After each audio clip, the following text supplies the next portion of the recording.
ಫಲಾನುಭವಿಗಳಿಗೆ ಸಾಂಕೇತಿಕವಾಗಿ ಒಂದು ಸವಲತ್ತುಗಳನ್ನ ವಿತರಣೆ ಮಾಡಲಾಗ್ತಾ ಇದೆ. ಮಾನ್ಯ ಮುಖ್ಯಮಂತ್ರಿಗಳು ಮಹಿಳಾ ಮತ್ತು ಮಕ್ಕಳ ಕಲ್ಯಾಣ ಇಲಾಖೆ ಗೃಹಲಕ್ಷ್ಮಿ ಯೋಜನೆಗೆ 2,000 ರೂಪಾಯಿಗಳನ್ನ ಒಂದು ಚೆಕ್ ಅನ್ನ ಶ್ರೀಮತಿ ಆಸ್ಮಾ ಅವರು ಪಡಿತಾ ಇದ್ದಾರೆ.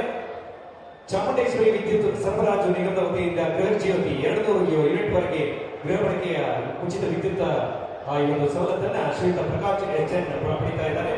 ಕೃಷಿ ಭಾಗ್ಯ ಕೃಷಿ ಹೊಂಡ ಇದರ ಒಟ್ಟು ವೆಚ್ಚವನ್ನ 79,034 ರೂಪಾಯಿಗಳನ್ನು ಪಡಿತಾ ಇದ್ದಾರೆ. 94C ಇದರಲ್ಲಿ ಹಕ್ಕುಪತ್ರವನ್ನ ನಮ್ಮ ಬೇಲೂರು ತಾಲೂಕಿನ 150 ಜನ ಫಲಾನುಭವಿಗಳು ಸ್ವೀಕರಿಸ್ತಾ ಇದ್ದಾರೆ.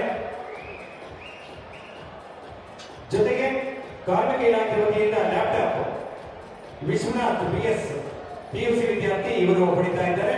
ವೈದ್ಯಕೀಯ ಕ್ಷೇತ್ರದಲ್ಲಿ ಕೈಗಾರಿಕೆ ಇಲಾಖೆ CSR ಫಂಡ್ನಿಂದ ಪೇಜ್ ಇಂಡಸ್ಟ್ರೀಸ್ ಲಿಮಿಟೆಡ್ ಹಾಸನ ಇವರು ಉದಾರವಾಗಿ ದಿವ್ಯಾಂಗರಿಗೆ CSR ನಿಧಿಯಲ್ಲಿ 15 ವಿದ್ಯುನ್ಮಾನ ದ್ವಿಚಕ್ರ ವಾಹನಗಳನ್ನು ನೀಡುತ್ತಿದ್ದು, ಜೊತೆಗೆ ಅತ್ಯಾಧುನಿಕ ವೈದ್ಯಕೀಯ ಸವಲತ್ತುಗಳನ್ನು ಒಳಗೊಂಡ ಆಂಬ್ಯುಲೆನ್ಸ್ ಅನ್ನ ಇದೀಗ ಹಸ್ತಾಂತರ ಮಾಡ್ತಾ ಇದ್ದಾರೆ. ಇದನ್ನ ನಮ್ಮ ಹಾಸನ ಹಿಮ್ಸ್ನ ಶ್ರೀಯುತ ಲೋಕೇಶ್ ಶಸ್ತ್ರಚಿಕಿತ್ಸಕರು ಮತ್ತೆ ವೈದ್ಯಕೀಯ